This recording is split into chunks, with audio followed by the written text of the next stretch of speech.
Gênesis capítulo 22 é um texto que nós conhecemos,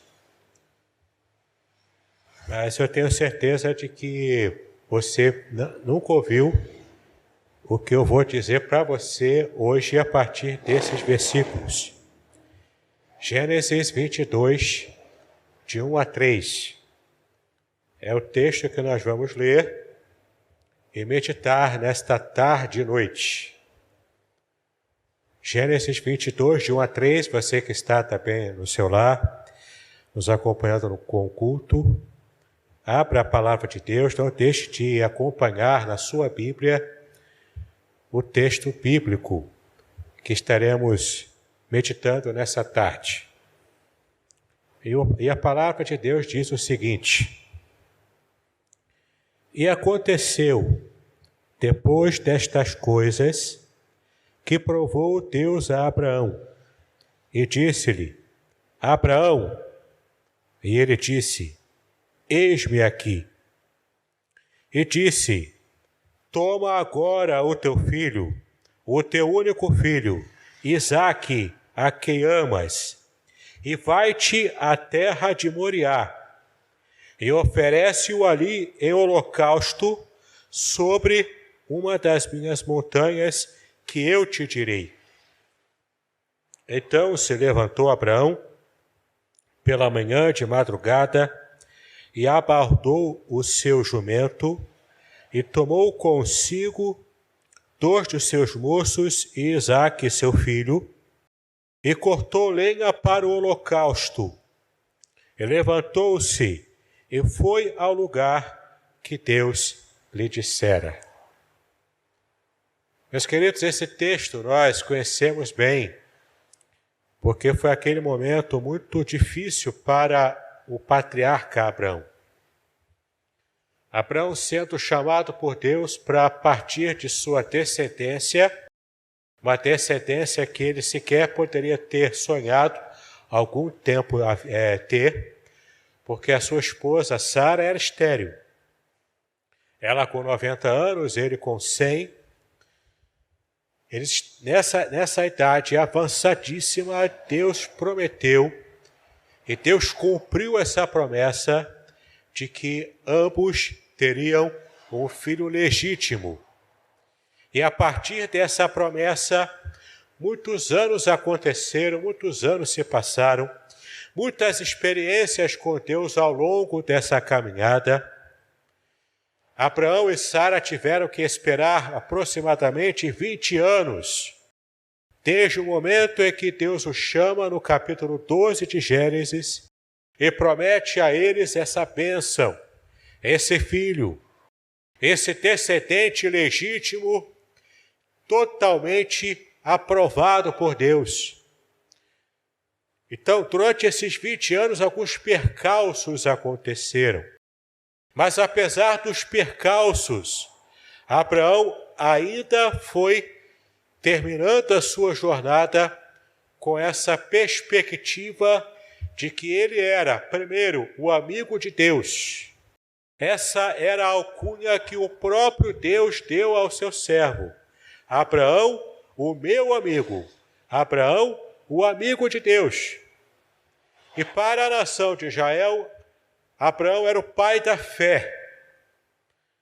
Ele que teve, inclusive, o seu nome modificado de pai exaltado para o pai de multidões. A palavra em hebraico, Avraham, para o nome dele, significa pai de multidões, E temos então Abraão tendo a sua saga acontecendo, a promessa que Deus fez, a promessa que Deus cumpriu.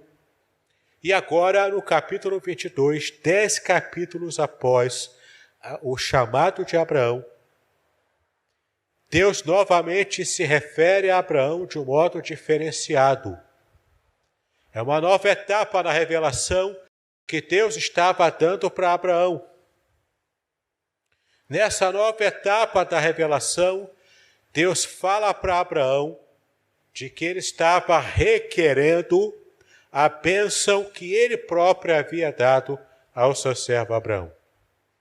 Assim como tantos deuses pagãos no passado, que solicitavam dos seus servos, dos seus escravos, o sacrifício de pessoas, o sacrifício de entes queridos, especialmente Moloque, o deus pagão dos fenícios, que exigia o sacrifício de crianças inocentes.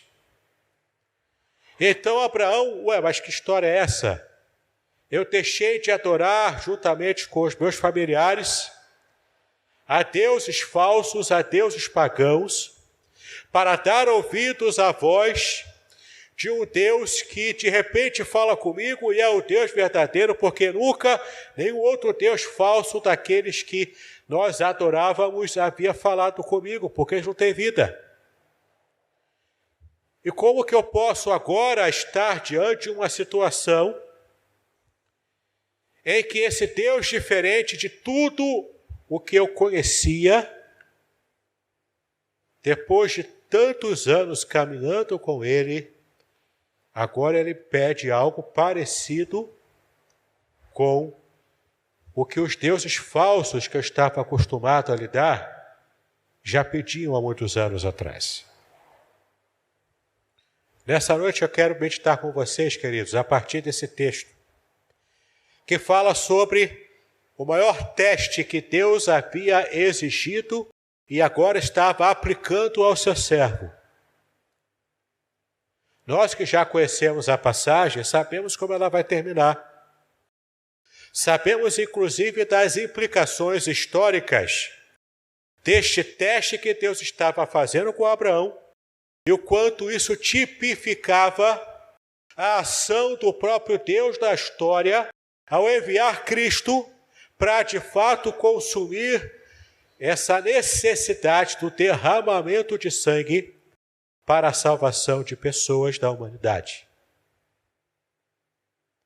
Então você começa a perceber e a se lembrar de tudo isso, mas esse filme que passa na sua mente, da história com o início, meio e fim, Abraão não teve esse privilégio.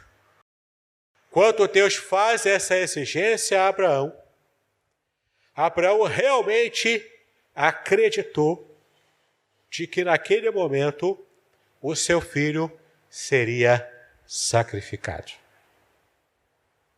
E a meditação dessa tarde e noite sobre essa passagem é justamente enfrentando problemas como Abraão.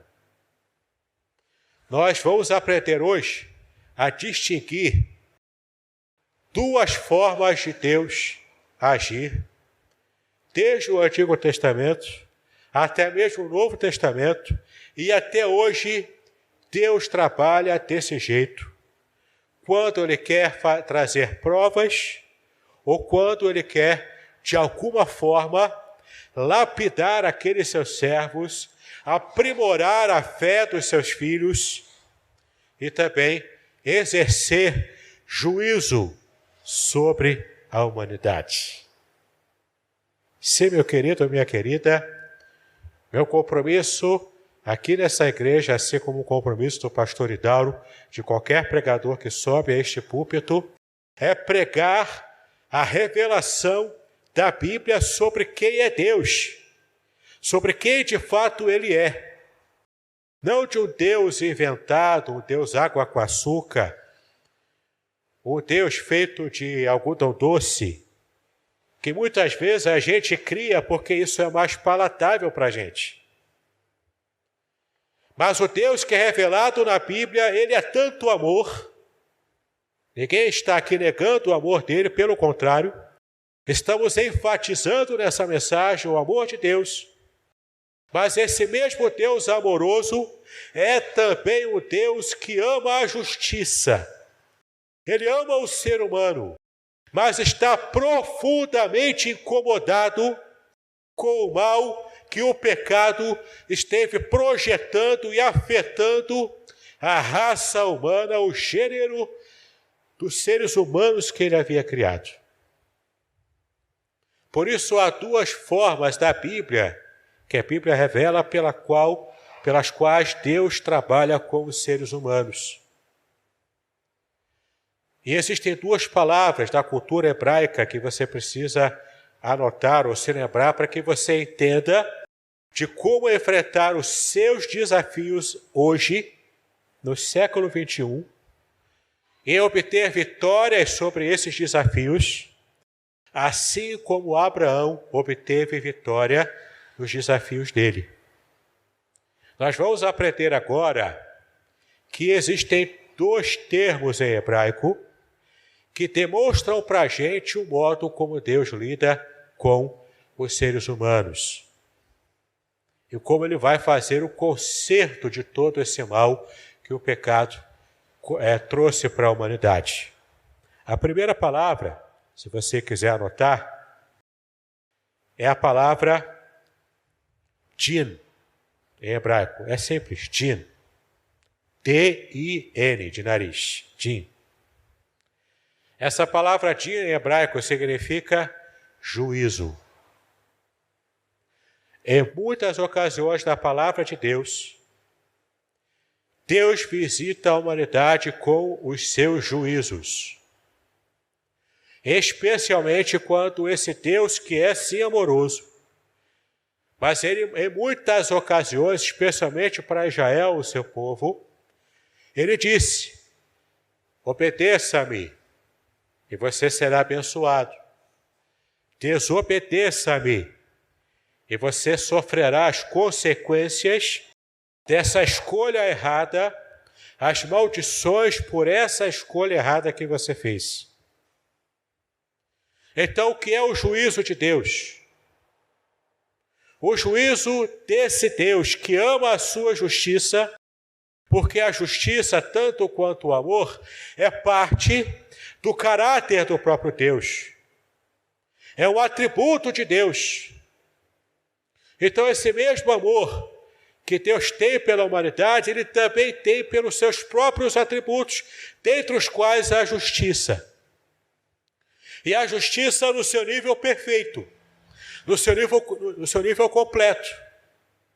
Então, o que é o din? O que é o juízo? É quando Deus determina, basta, chega, já chegou ao limite.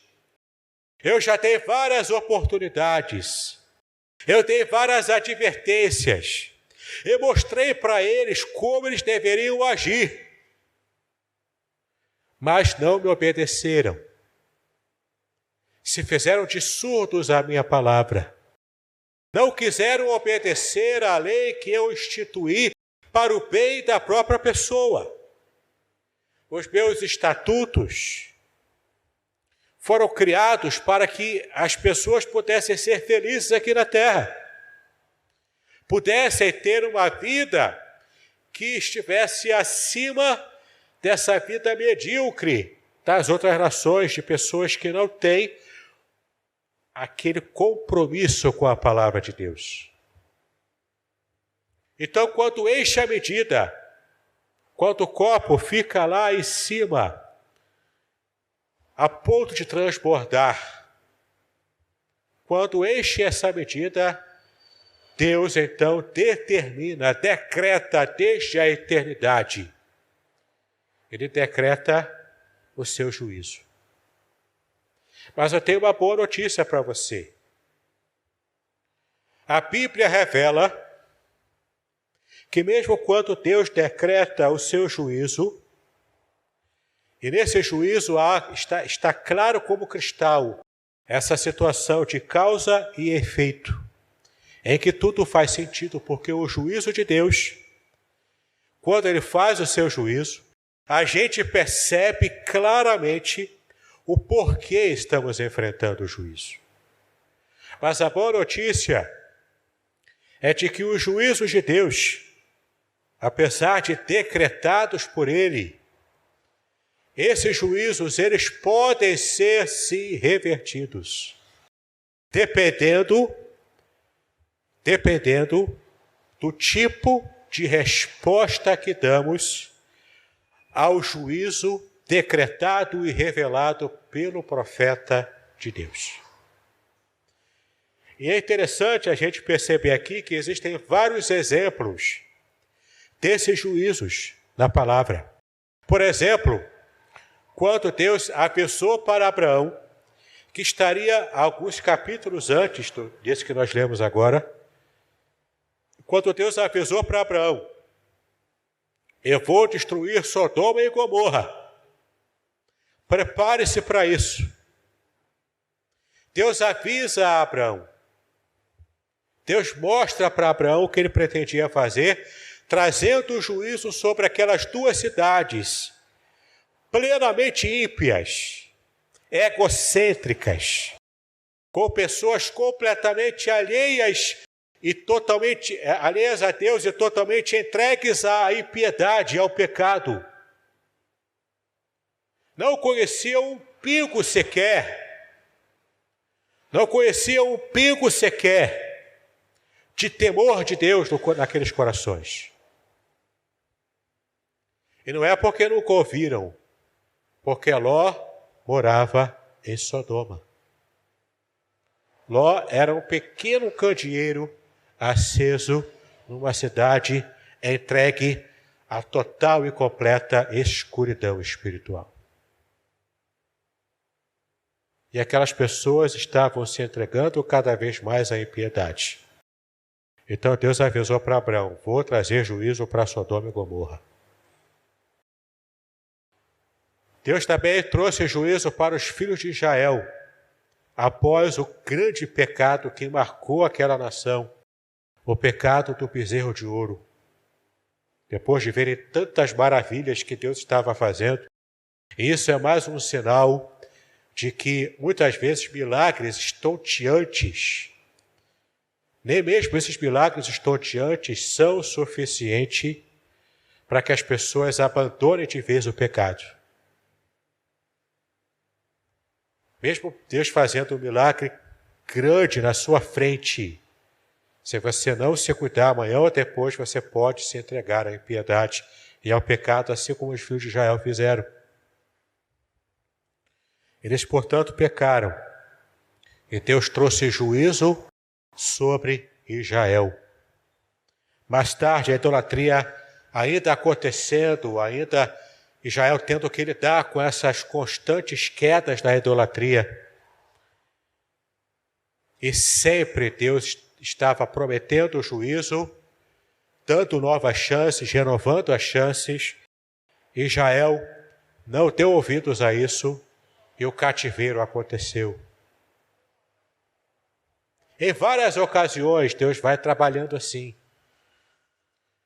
prometendo o juízo, mas dando chance de arrependimento. E dependendo da resposta, se não houver arrependimento, o juízo se concretiza.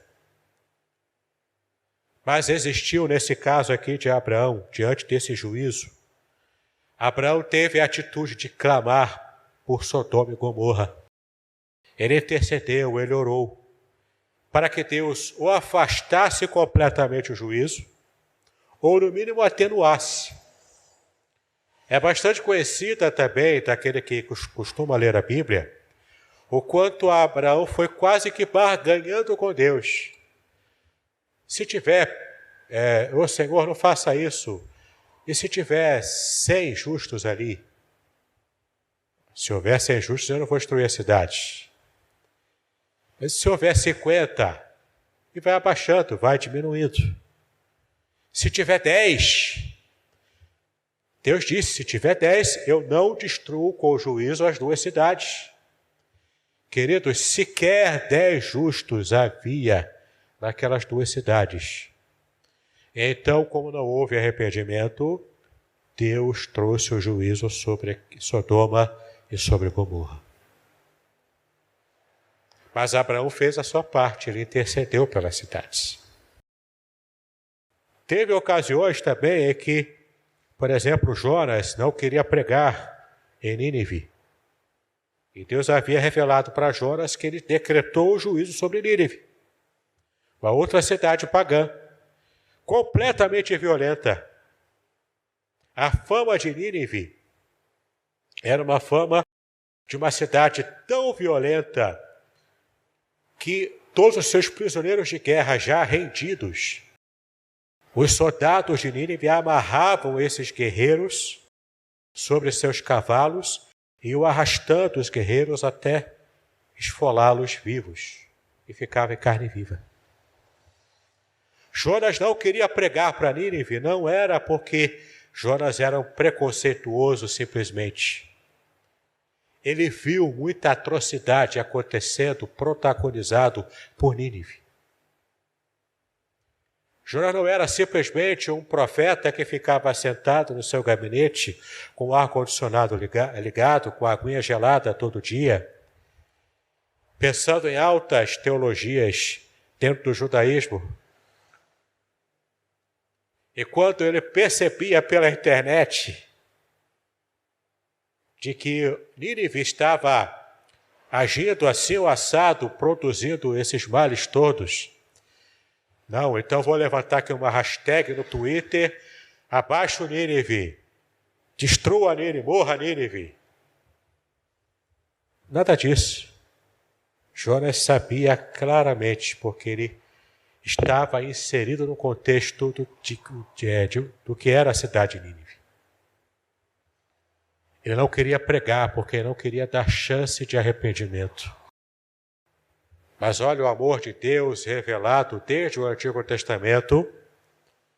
A última chance era aquela, e ele usaria um profeta que estava completamente arredio a fazer a vontade de Deus. Deus também queria tratar com isso, não apenas Nínive, mas também queria tratar Jonas.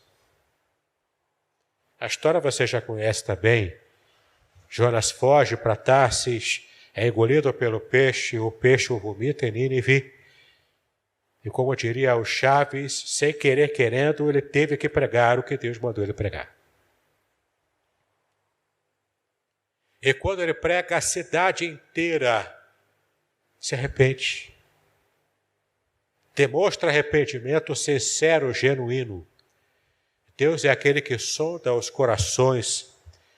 E ele sabe que era o arrependimento genuíno e não um mero fingimento. E então Deus perdoa a cidade e revoga completamente o juízo para aquela ocasião. Na história de Nínive, alguns anos depois, ela acabou sendo destruída mesmo. Não teve jeito para Nínive. Mas daquele juízo que Deus havia decretado, por causa da ação do profeta, ainda que é contra gosto, e por causa do arrependimento genuíno, o juízo, foi completamente revogado. Foi deixado para escanteio. E a graça de Deus se revelou sobre aquela cidade. Diante do juízo decretado por Deus, diante do Din, e você percebe quanto é Din, porque ele faz completo sentido, ele está completamente amarrado. Você sabe o porquê está sofrendo o juízo.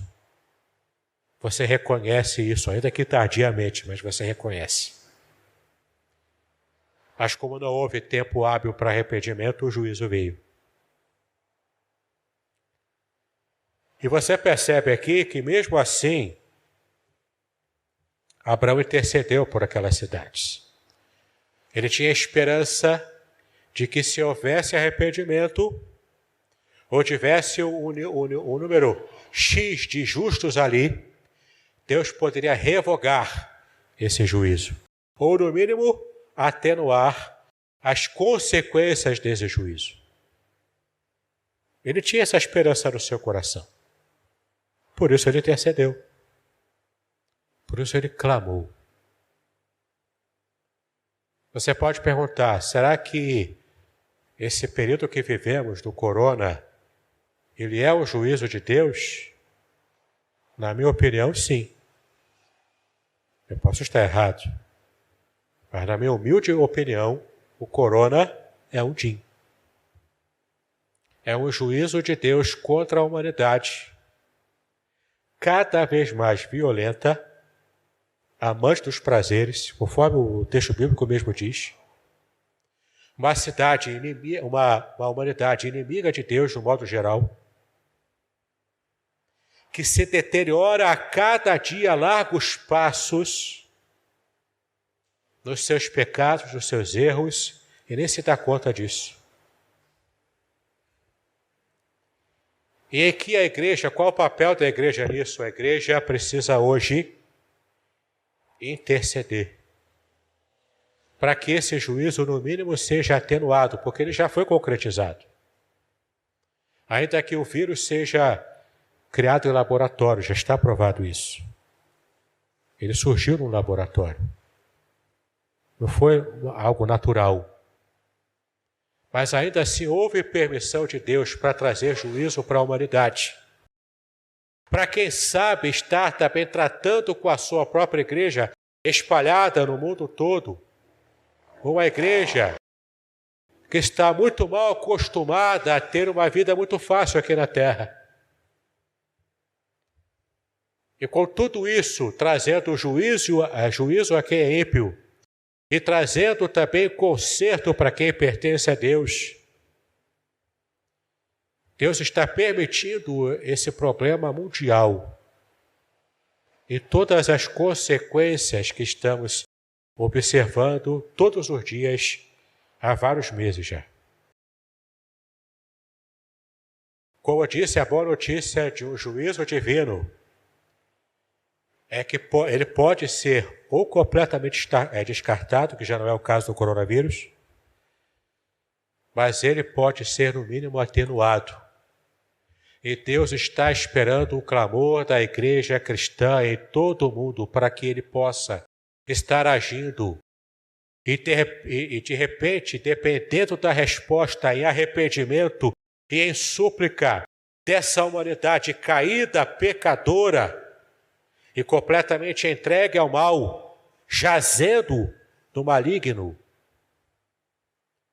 Deus está aguardando os sinais de arrependimento. E como estamos lidando com isso como igreja do Senhor? Temos intercedido pelo mundo?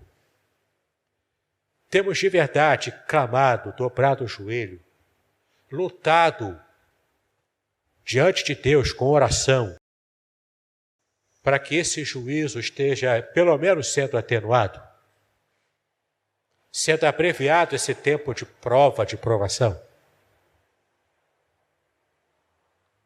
A segunda palavra hebraica, que Abraão também esteve percebendo, é a palavra Nisayon. Nisayon. É outro termo hebraico que é diferente do termo din. O termo din, como eu já expliquei, significa juízo. Ele é perfeitamente entendível na sua relação de causa e efeito. E se você clamar, se arrepender, você consegue ou afastar completamente o juízo vindouro ou atenuar os seus efeitos. A segunda palavra é o Nisayon. E agora você vai entender que Nisayon significa teste, prova, ou um treinamento administrado pelo próprio Deus. O dia é o juízo que Deus exerce sobre os povos em geral, sobre a humanidade de modo geral. Ímpios e crentes, ímpios e justos sofrem o juízo. Como na época do cativeiro, inclusive os profetas, os servos de Deus, também foram levados cativos, junto com o povão, junto com todo mundo. Agora o Nisayon, o teste, a prova, com o objetivo de treinar a pessoa para que ele possa alcançar níveis maiores de maturidade na fé. Essa palavra, esse termo Nisayon, ele traz para a mente do judeu, inclusive para a mente de Abraão, quando ele enfrentou essa prova terrível que Deus havia colocado sobre ele, tendo que sacrificar, pediram para que sacrificasse o seu único filho, o que ele mais amava. E é interessante que esse texto de Gênesis 22 fala: Abraão, eu quero de você, o que eu quero de você? O teu filho, o teu unigênito, aquele que você ama, Isaque, para que não houvesse dúvida. Abraão já conhecia a diferença entre um juízo e entre uma prova, entre um teste. Tanto ele conheceu que quando Deus fez a ele a proposta, entrega-me o teu filho. Pergunto aos irmãos aqui, e você que está nos assistindo em casa, qual foi a oração que Abraão fez para tirar essa ideia da mente de Deus? Qual foi a intercessão que Abraão fez para tentar livrar a cara do seu filho, que ele realmente amava? Quando Deus atingiu como uma flecha certeiramente no coração de Abraão, ele tinha todos os motivos emocionais e até espirituais, porque ele estava debaixo de promessa. Ele tinha todos os motivos emocionais e espirituais para interceder a favor de Isaque, como ele intercedeu em favor de Sodoma e Gomorra. Mas Abraão não intercedeu. Ele teve uma percepção espiritual que às vezes a gente não tem. Ele percebeu a diferença que o juízo que Deus já havia decretado para Sodoma e Gomorra, era possível que Deus mudasse de ideia. E ele orou, ele tentou. Mas diante dessa prova, ele percebeu que não era mais um din, era um Nisaion. Era um teste. E para quem enfrenta o Nisaion, o seu único objetivo, ao estar enfrentando a prova divina, é vencer a prova e sair dessa prova com a cabeça erguida e com a fé intacta.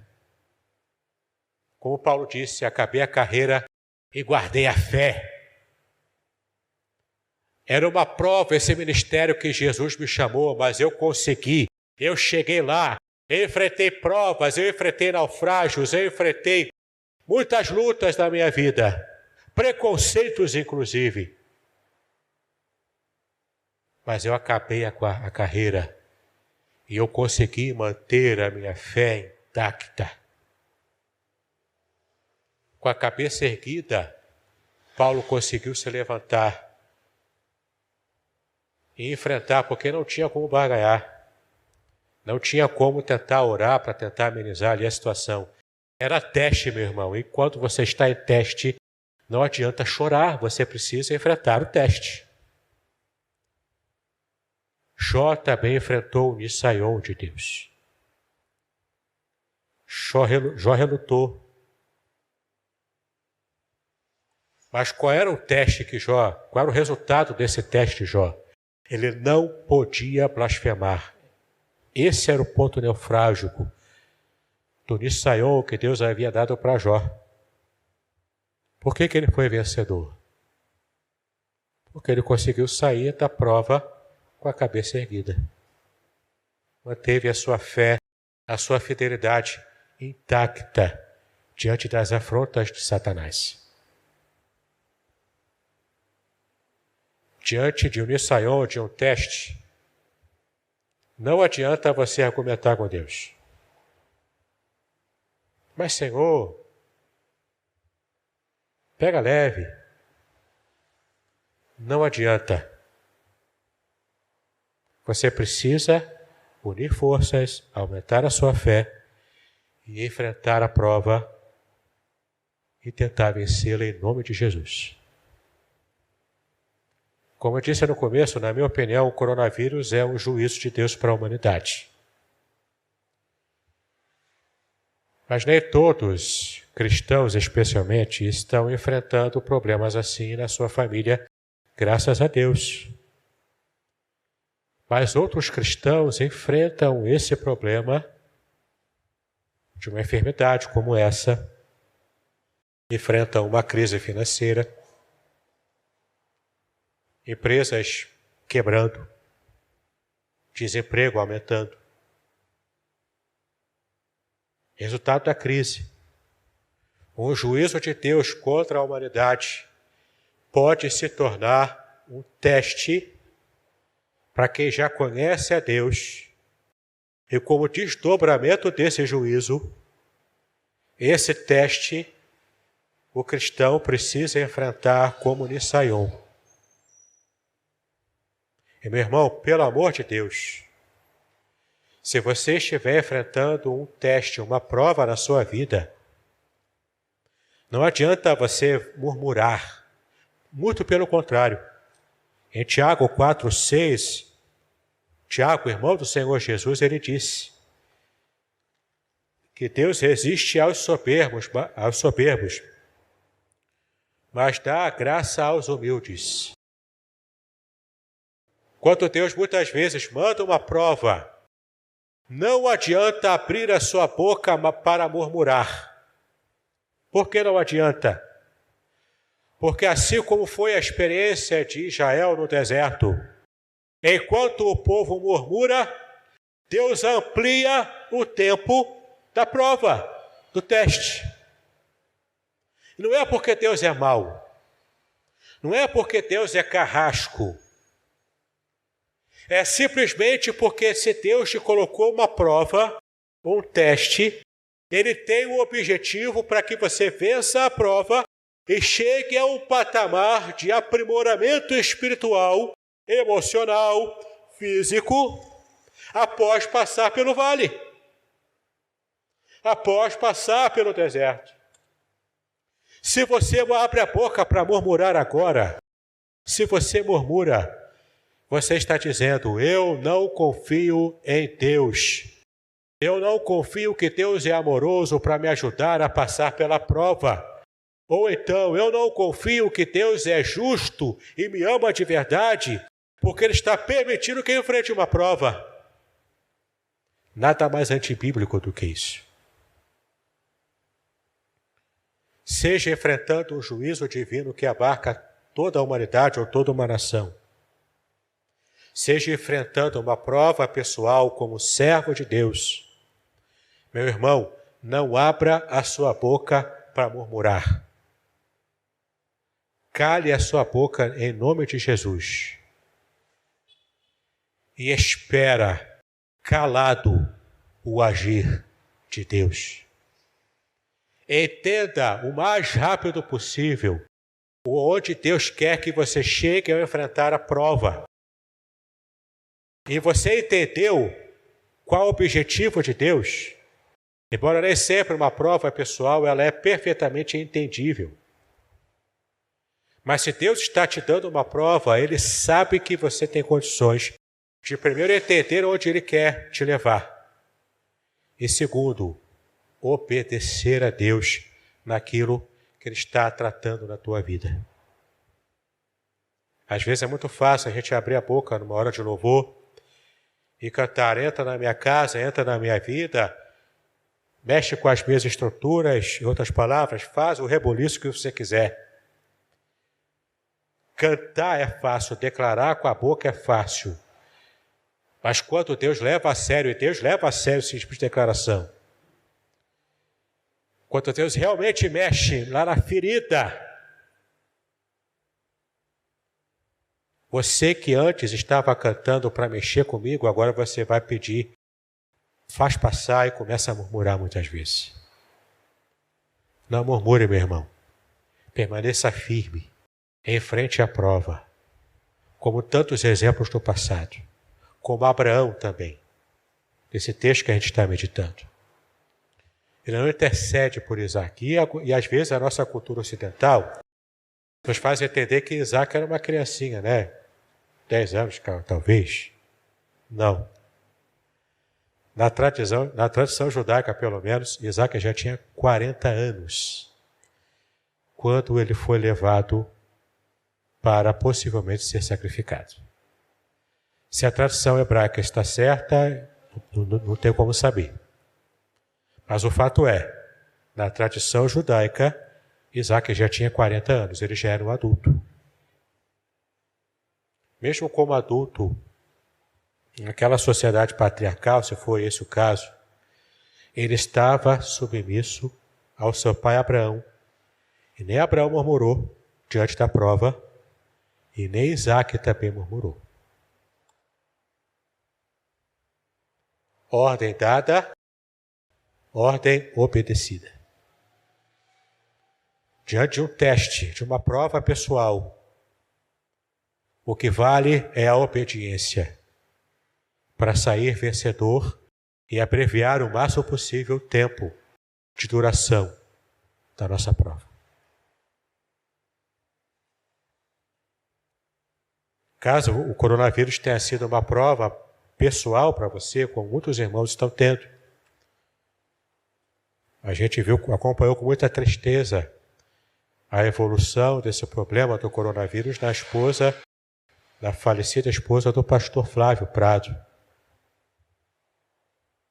Servo de Deus, foi uma prova pessoal. Aprove a Deus levá-la por esse problema. O que é um juízo contra a humanidade se tornou uma prova pessoal para eles. E o pastor Flávio hoje, com seu coração doído, eu tenho certeza, ainda precisa enfrentar essa prova. Para ele não passou ainda. O luto para ele ainda existe. Quantos estão enfrentando lutas e provas? E muitas pessoas murmuram, outras pessoas aguentam firme e chegam até o final, como é o nosso objetivo principal diante de uma prova. Mantenha a sua fé intacta e não se renda muitas vezes à soberba. Às vezes a gente acha que o oposto da fé é a incredulidade. Não é. A Bíblia diz que o oposto da fé é a soberba. Porque a palavra de Deus diz, lá em Abacuque 2,4, eis que a sua alma está orgulhosa. Não é reta nele, aqui ele está se referindo a Nabucodonosor, já na época do cativeiro. Eis que a sua alma está orgulhosa, não é reta nele, mas o justo pela sua fé viverá. O orgulho de Nabucodonosor em contraste com a fé do justo. A fidelidade é a palavra de Deus do justo, fazendo perfeito contraste, assim como o justo e o ímpio. Percebe? O contraste da fé é o orgulho. E a palavra de Deus diz, como nós já vimos, que Deus resiste ao soberbo. Em Tiago 4,6, mas dá a sua graça aos humildes. Qual é o resultado da fé quando ela permanece intacta diante da prova? A fé produz a esperança. Você pode ver com calma isso em casa em Hebreus capítulo 11, versículo 1. Que a fé, ela tem como resultado final a esperança produzida pela fé, que permanece intacta diante de uma prova de um Nisaion. Jesus enfrentou tanto as consequências do juízo de Deus. É o último exemplo que eu quero dar aqui para nós, porque é o maior exemplo que podemos ter. Ele enfrentou as consequências do juízo de Deus contra a humanidade. E enfrentou também o Nisaion, a prova que Deus quis fazer na vida do seu próprio filho. Quando você pode perceber lá em Gálatas 3, 13 e 14, 1 de Pedro 3, 18, quando o texto bíblico diz que Jesus enfrentou as consequências desse juízo contra a humanidade, ao morrer na cruz do Calvário. A cruz que era o símbolo da maior maldição. Não é simplesmente porque ele morreu pregado, é porque ele estava exposto. Vergonha pública pela nudez, porque Jesus estava sem roupa nenhuma naquela cruz. A vergonha da nudez. A vergonha de ele estar sendo crucificado e morrendo como se fosse um ladrão. Um arruaceiro de Roma. a maldição daquela morte ignominiosa caiu sobre Cristo mesmo, ele não tendo pecado algum. Ali o pecado da humanidade estava sobre ele. Isaías diz que pelas suas pisaduras nós fomos sarados. O juízo de Deus contra a humanidade recaindo sobre o seu próprio filho, aquele que Isaac quase tipifica, mas quem de fato tipificou Jesus Cristo lá naquela cena, o que no hebraico nós dizemos é a akedah de Isaac, a amarração de Isaac, o quase sacrifício de Isaac, mas quem de fato foi sacrificado foi o Cordeiro. O Cordeiro foi o tipo de Cristo apontando para Jesus na frente, porque ele de fato foi crucificado, o Cordeiro inocente, que Deus providenciou, retirando aquela culpa, aquele peso sobre o coração de Abraão. Então, compreendo essa tipificação da akedah de Isaac, do quase sacrifício de Isaac. Jesus leva até o final isso, ele recebe, portanto, o din de Deus, o juízo de Deus contra a humanidade, recaiu sobre o seu filho. E é interessante que ele havia, inclusive, suplicado para que atenuasse aquilo, para que aquele cálice se afastasse, porque era o juízo, era o din. Ele podia clamar ao Pai, mas o Pai endureceu, para falarmos um termo humano, ele endureceu o seu coração para o seu próprio filho, para que fosse até o final, realmente, fosse até o final, aquele momento de sacrifício. E Cristo também enfrentou o Nisaion, o teste. Em Mateus capítulo 4, nós lemos o texto, do quanto Jesus Cristo, ainda no começo do seu ministério, foi conduzido pelo Espírito Santo ao deserto, para que tivesse um objetivo único, ser provado, ser tentado por Satanás, como uma prova proposta pelo próprio Deus. 40 dias e 40 noites durou a prova de Jesus naquele deserto, simbolizando os 40 anos de murmuração e de prova esticada que o povo de Israel enfrentou no deserto. Para ele foram dias, o que para Israel foram noites, foram anos, porque Israel murmurou e Cristo não murmurou na sua prova no deserto. Queridos, diante desse juízo divino mais geral, ou diante de uma prova pessoal, diante de um din, o juízo, ou de um Nisaion, a prova, muitas vezes não conseguimos distinguir o que é uma coisa e o que é outra. Em todo caso, qual deve ser a nossa atitude, enfrentando um juízo ou enfrentando uma prova pessoal? Nossa atitude deve ser como a de Abraão: orar, interceder, arrepender-nos, encarar a prova como um teste e não desistir. Não desista, em nome de Jesus. Mantenha-se firme e a graça de Deus virá sobre a sua vida. E essa prova, por mais difícil que seja, ela terá o tempo de terminar. Que Deus nos abençoe, em nome do Senhor Jesus Cristo.